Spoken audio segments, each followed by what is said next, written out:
ఆ రాష్ట్రంలో ఉన్నటువంటి పార్టీలన్నీ కూడా బిగ్ షాక్ ఇస్తూ ఉన్నాయి.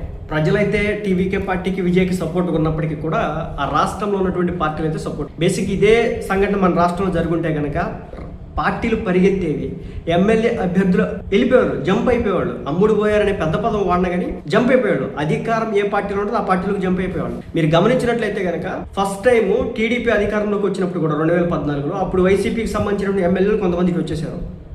అలాగే వైసీపీ అధికారంలోకి వచ్చిన తర్వాత టీడీపీలో ఉన్నటువంటి ఎమ్మెల్యేలు అటు జంప్ అయ్యారు. అలాగే బీఆర్ఎస్ పార్టీకి కూడా అది కూడా జరిగింది, కాంగ్రెస్ పార్టీలో కూడా జరిగింది ఇప్పుడు.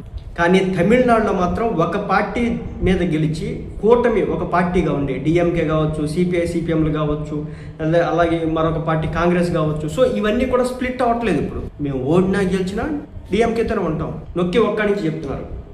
సో ఇలాంటి క్రమంలో ఇప్పుడు ఇతని దగ్గర వచ్చేసి 112 మంది ఎమ్మెల్యేలు అయితే వచ్చినారు. బేసిక్గా 9 మంది